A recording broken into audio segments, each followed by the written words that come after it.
तो बच्चों हम लोग पढ़ रहे हैं क्लास 9th का बायोलॉजी के chapter the fundamental unit of life. इस चैप्टर में हम लोगों ने पहले लेक्चर में देखा था कि डिस्कवरी ऑफ सेल, फिर इसके बाद हम लोगों ने देखा प्लाज्मा मेम्ब्रेन, फिर सेल वॉल, न्यूक्लियस, और न्यूक्लियस के अंतर्गत हम लोगों ने पिछले टॉपिक में देखा था prokaryotic cell and eukaryotic cell. तो प्रोकैरियोटिक का अर्थ हम लोगों ने समझा था, प्रो मतलब है प्रिमिटिव यानी पहले, पूर्व, परंतु यूकैरियोटिक का जो अर्थ होता है वह होता है ट्रू, यानी कि ऐसे सेल्स जिनमें न्यूक्लियस पूर्ण रूप से विकसित होता है यूकैरियोटिक कहलाते हैं। तो हम लोग देखते हैं कि इस टॉपिक में जो हमारा आज का टॉपिक है वो है पार्ट्स ऑफ सेल के अंतर्गत साइटोप्लाज्म। तो साइटोप्लाज्म कहाँ लोकेटेड होता है इसको देखते हैं। जो साइटोप्लाज्म होता है वह किसी सेल के अंदर न्यूक्लियस मेम्ब्रेन या न्यूक्लियस एनवलप के बाद और सेल मेम्ब्रेन के बीच में होता है। सेल मेम्ब्रेन और यहाँ पर न्यूक्लियस एनवलप, इन दोनों के मध्य में जो पार्ट्स होते हैं, जो भाग हैं, ये साइटोप्लाज्म होता है।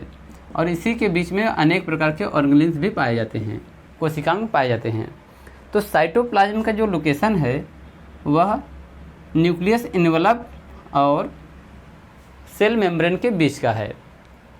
तो यहाँ पर सेल मेम्ब्रेन और न्यूक्लियस एनवलप, क्या यह जो सेल बना है क्या यह किसी पौधे का है या प्लांट का है या फिर किसी एनिमल का है? तो देखिए यह है एनिमल का, क्योंकि किसी भी एनिमल में, किसी भी जीव में सेल वॉल नहीं पाया जाता है। अगर हम इसके ऊपर जो है सेल वॉल बना दें तो यह हो जाएगा प्लांट सेल। तो प्लांट सेल और एनिमल सेल में थोड़ा डिफरेंस है कि प्लांट में सेल वॉल पाया जाता है जबकि एनिमल सेल में सेल वॉल नहीं पाया जाता है। तो साइटोप्लाज्म यहाँ पर क्लियर हो गया कहाँ पर होता है। अब देखते हैं parts of cell cytoplasm. The larger region of each cell enclosed by cell membrane is called cytoplasm. तो कह रहा है कि जो साइटोप्लाज्म होता है किसी भी कोशिका का बहुत बड़ा भाग होता है और यह सेल मेम्ब्रेन से पूरी तरह से कवर्ड होता है, ढका हुआ होता है। आगे है it is semi fluid substance. यह जो होता है अर्ध तरल होता है, और तरल का मतलब है थोड़ा से चिपचिपा टाइप का, गाढ़ा टाइप का होता है, परंतु होता है जलीय पदार्थ ही। Parts between plasma membrane and the nucleus envelope. Location बता रहा है कि यह प्लाज्मा मेम्ब्रेन और न्यूक्लियस एनवलप के बीच का भाग होता है। ठीक है। आगे है cytosol aqueous ground substance of the cytoplasm. जो यहाँ पर एक्वेस है इसका मतलब है जलीय। जो साइटोसोल होता है वह एक जलीय पदार्थ होता है यानी कि लिक्विड की तरह, और यह जो होता है साइटोप्लाज्म का ग्राउंड सब्सटेंस होता है, यानी कि पूरा जो साइटोप्लाज्म है वह एक जलीय पदार्थ से बना होता है। All cells organelles are present in the cytosol. इसी साइटोसोल में, इसी जलीय पदार्थ में सभी ऑर्गेनेल्स, सभी अंग या सभी कोशिकांग इसमें मौजूद होते हैं। प्रेजेंट इन साइटोसोल, साइटोसोल के अंदर जो है सभी ऑर्गेनेल्स, सभी कोशिकाओं के अंग जो है पाए जाते हैं। ठीक है। नेक्स्ट है provides a platform other organelles can operate within the cell. यह क्या करता है, जो साइटोप्लाज्म है यह एक प्लेटफॉर्म प्रोवाइड करता है सभी प्रकार के कोशिकांगों के लिए जो अपने अपने फंक्शन को सेल के अंदर कर सकते हैं। यानी कि कहने का मतलब है कि जो जो भी ऑर्गेनेल्स पाए जाते हैं इनका एक विशेष फंक्शन होता है और उस फंक्शन को करने के लिए यह एक पथवे प्रदान करता है, यह एक रास्ता प्रदान करता है। अगर साइटोप्लाज्म ना हो तो कोई भी ऑर्गेनेल्स अपना कार्य नहीं करेंगे। अब फंक्शन क्या करते हैं, फंक्शन में है साइटोप्लाज्म जो होता है एक्सपेंशन करता है यानी विस्तार करता है, किसी कोशिका को बढ़ाता है। अब बढ़ाएगा कैसे, मान लीजिए बाहर से जो है कुछ जलीय पदार्थ, अगर सेल मेम्ब्रेन है यह क्या करता है कि बाहर से इंडोसाइटोसिस या फिर एक्सोसाइटोसिस के अंतर्गत जो है जल को लेना और बाहर, ये दोनों करता रहता है। तो प्लांट सेल में फूल जाता है जिससे कि ये क्या होता है, एक्सपेंशन हो जाता है यानी कि विस्तार हो जाता है। ग्रोथ करता है, यह क्या करता है, बढ़ाता भी है। यानी कि किसी सेल जब बढ़ेंगे तो कोई एनिमल या फिर प्लांट जो है सभी ग्रोथ करते हैं। आगे है रेप्लिकेशन। रेप्लिकेशन का मतलब होता है पुनरावृत्ति, यानी अपने तरह के ही सेल्स को बनाने के लिए यह सहायक होता है। ठीक है, रेप्लिकेशन की भूमिका निभाता है। आगे, it helps in the exchange of material between the cell organelles.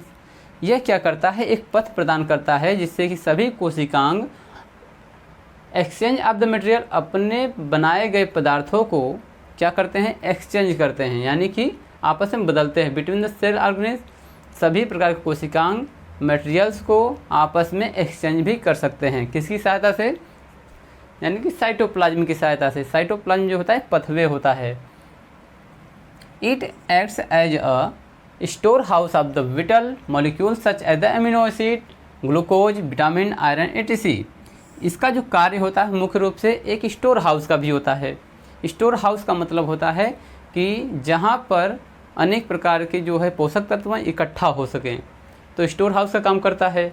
Whittle molecule मतलब कि विशेष प्रकार के मॉलिक्यूल के लिए, मतलब कणों के लिए, सच एज जैसे कि अमीनो एसिड, यह क्या करता है, अमीनो एसिड को भी अपने पास रखता है, ग्लूकोज को भी रखता है, विटामिन को और आयरन जैसे पोषक तत्वों को, पदार्थों को अपने पास ये रखता है। ठीक है, इसलिए इसको हम एक स्टोर हाउस का नाम भी दे सकते हैं। आगे है, इट एक्ट्स, इसका जो महत्वपूर्ण कार्य होता है metabolic pathway such as the glycolysis. ये क्या करता है कि ग्लाइकोलाइसिस के अंतर्गत, ग्लाइकोलाइसिस जो होता है एक प्रकार का एक रासायनिक प्रक्रम होता है जिसके अंतर्गत सभी उपापचय क्रियाओं द्वारा यह जो है पथवे प्रदान करता है। यानी कि ग्लूकोज जब टूटता है तो वह एनर्जी में कन्वर्ट होता है। यानी कि ग्लूकोज जब टूटेगा तो यहाँ से एनर्जी जो है एटीपी के रूप में निकलेगी और ये क्या करेगा, पथवे प्रदान करेगा, सभी को पथ देगा। यानी कि सभी ऑर्गेनेल्स के पास जो एटीपी ऊर्जा जाती है उसको क्या करेगा, पथवे प्रदान करेगा। मेटाबॉलिक, सभी पोषक, मेटाबॉलिक जो होता है एक तरह से समझा जाए सभी केमिकल प्रक्रियाओं द्वारा उत्पन्न की गई ऊर्जा। ठीक है, जब तक मेटाबॉलिक प्रक्रम नहीं होगा तब तक ऊर्जा नहीं मिलेगी। आगे एक टॉपिक आता है प्रोटोप्लाज्म। ये बहुत ही इम्पोर्टेंट होता है। ये छोटा सा टॉपिक है परंतु यहाँ पर कन्फ्यूजन होता है कि साइटोप्लाज्म, प्रोटोप्लाज्म ये सब क्या होते हैं, न्यूक्लियोप्लाज्म क्या होते हैं। हम लोगों ने न्यूक्लियोप्लाज्म को तो पिछले टॉपिक में पढ़ा था, न्यूक्लियस वाले में, फिर आज जो हम लोगों ने साइटोप्लाज्म देखा है। तो अब आता है कि आखिर प्रोटोप्लाज्म क्या होता है। इसके दो लाइन्स हैं, आपको क्लियर कर लेना है। It is the living content of the cell. यह किसी सेल का, किसी कोशिका का जीवित भाग होता है। And it consist of the cytoplasm and the nucleoplasm. यह जो बना होता है साइटोप्लाज्म और न्यूक्लियोप्लाज्म से मिलकर बना होता है। ठीक है, तो यहाँ पर आपको दो लाइन यहाँ पर क्लियर कर लेने हैं। तो रिवीजन में देखते हैं क्या है। साइटोप्लाज्म का जो स्थान है वो पाया जाता है न्यूक्लियोप्लाज्म, यानी कि यहाँ पर न्यूक्लियस एनवलप और सेल मेम्ब्रेन के बीच के भाग में पाया जाता है। ये करता क्या है, ये करता है इसके अंदर जो है साइटोसोल होता है। साइटोसोल क्या करता है, एक जेली पदार्थ होता है। और all cells organs are the present in the cytosol. सभी अंग जो होते हैं, कोशिकांग जो होते हैं वह साइटोसोल में उपस्थित होते हैं। प्रोवाइड अ प्लेटफॉर्म, यह एक प्लेटफॉर्म प्रोवाइड करता है अदर ऑर्गेन्स, सभी प्रकार के कोशिकांगों के लिए operate within the cell, जो सेल के अंदर जो है अपना कार्य को ऑपरेट कर सकें। फंक्शन क्या करता है, एक्सपेंशन कार्य करता है, ग्रोथ करता है, रेप्लिकेशन करता है। It help in the exchange of the materials between.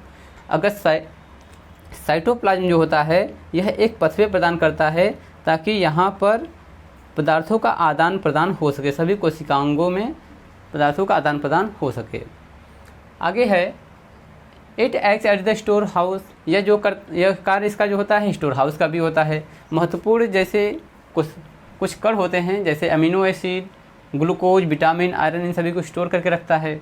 आगे सभी मेटाबॉलिक प्रक्रम द्वारा जो एनर्जी उत्पन्न होती है उसको कोशिका के अंदर सभी कोशिकांगों के पास पहुंचाने का पथवे यानी प्रदान करता है, एक पथ प्रदान करता है। और वह एनर्जी निकलती है ग्लाइकोसिस के द्वारा। ठीक है, ग्लाइकोसिस में क्या होता है कि ग्लूकोज के अणु आपस में टूटते हैं और एनर्जी उत्पन्न होती है। प्रोटोप्लाज्म में जो है हमने कहा था महत्वपूर्ण टॉपिक है। यह हमारे सेल का जो है एक लिविंग कंटेंट है और यह साइटोप्लाज्म और न्यूक्लियोप्लाज्म से मिलकर बना होता है। अब बात करते हैं कुछ ऐसे भी एक कोशिकीय जीव होते हैं, यूनिसेलुलर जीव होते हैं जिनके अंदर मान लीजिए सेल है जिनके अंदर न्यूक्लियोप्लाज्म या फिर न्यूक्लियस एनवलप नहीं पाया जाता है, जैसे कि बैक्टीरिया, जीवाणु, ये सभी जो हैं इनके अंदर जो है न्यूक्लियो एनवलप नहीं पाया जाता है। तो इन सभी के पास अब साइटोप्लाज्म पूरा भरा होता है, तो साइटोप्लाज्म क्या करता है कि यह अपने पास कुछ जेनेटिक मटेरियल भी अपने पास रखेगा, खास तौर पर यूनिसेलुलर जीवों के लिए जिनके पास यानी कि प्रोकैरियोटिक सेल्स में